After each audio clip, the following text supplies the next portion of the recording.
Greetings, everyone. Welcome to the new Leaders Way Road Trips format. I hope you enjoy the new way we're going to bring you information. To start off the road trips, what I want to do is bring you a two-part success story that I think is something that's critical for us creating a foundation to you being able to separate yourself from your competitors. And the whole thing goes back to what you've heard me say so many times, is that most companies, in fact, are designed to be no worse than the competition. And that's a scary point when you really think about what makes you different.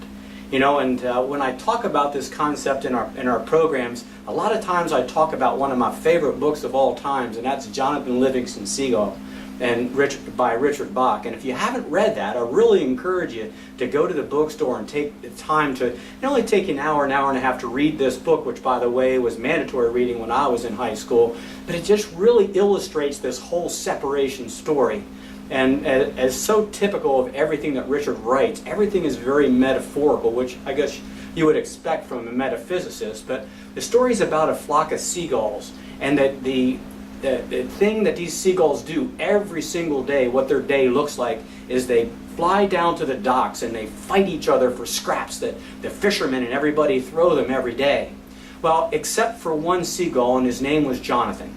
Jonathan thought there had to be something different that seagulls could do. There had to be more that a seagull is capable of, and wanted so desperately to find out what his true potential is. And so Jonathan, every day, rather than go to the docks and fight with the rest of the seagulls, would fly out over the ocean and just see how high he could fly, and he would fold his wings and see how fast he could fly before flying apart. And there were times where Jonathan would actually crash onto the ocean floor and just knock himself out and have to limp his way back to the flock. And you could only imagine what the rest of the flock would say to Jonathan when he came limping back at the end of the day.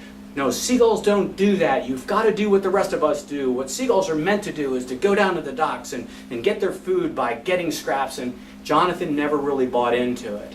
Well, long story short, over a period of time, Jonathan's efforts paid off. Jonathan worked harder, and he continued to try to find out what seagulls were really capable of, and he did. He transformed himself into a higher level of seagull. He separated himself from the flock and learned to live a life that was far greater and far more rewarding than the rest of the seagulls.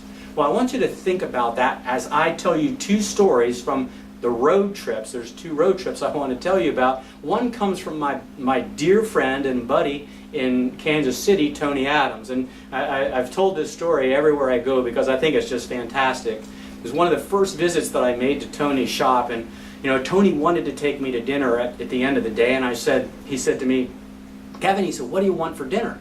I said, "Well, Tony, whenever I travel, what I like to go to a place that has food that is native to the area, that's the best that I'm going to get from that area." Well, I'm thinking Kansas City, I want a steak. And as soon as I said that, his face lit up and he said, "I know exactly where I'm going to take you. I'm going to take you," and listen to this, "to my steakhouse." Well, his steakhouse is Gilbert's. He said, "Gilbert's is the best steak in Kansas City." And so with that, he took me back to the hotel. I exercised, and an hour and a half later, Tony was waiting for me at the front of the hotel, and off we went to Gilbert's. Well, you can imagine after a hard day of work and exercise, I was getting pretty hungry at this point. Well, here's what happened. We were driving, and I'm watching one steakhouse after the other fly by me, and I'm thinking, why can't we just stop at one of those? He said, no. He said, "We're going to my steakhouse."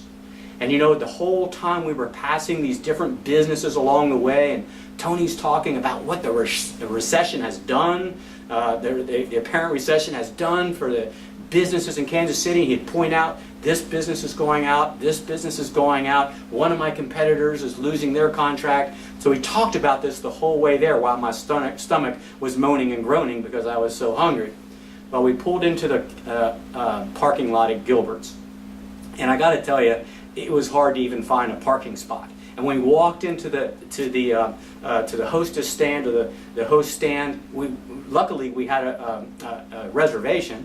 but it was packed. It was standing room only in this place. Well, the hostess took Tony and I to our table, and we were sitting there. We're kind of sitting up a little bit, and we're looking out around the room, and there was a drone of laughter and conversation. And I noticed these fancy meals and bottles of champagne and wine. And I looked at Tony and I said, "Tony, do you see any recession in this room?" And by the way, it was a Thursday night.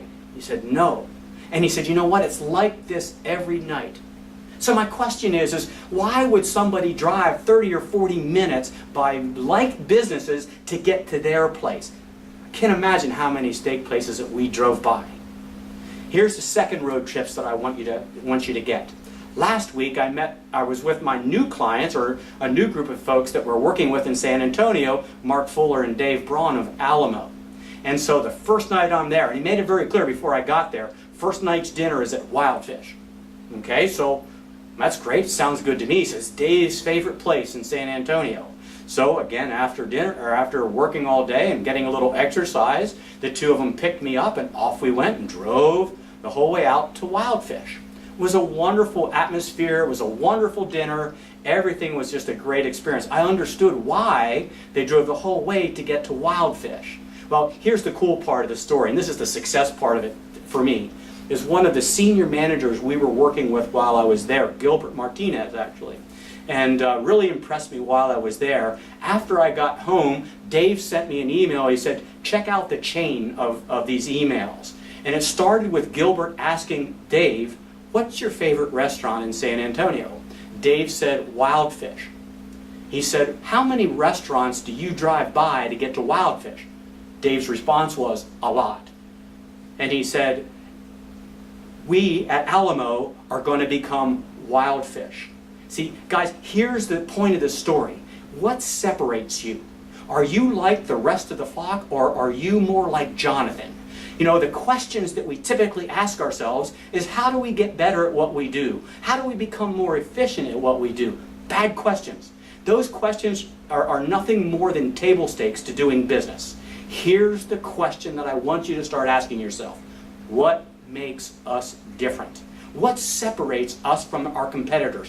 What will cause our clients and their friends to drive by people who are in like business to get to us? That's the question that you need to answer if you're going to get off this hamster wheel and fly like Jonathan.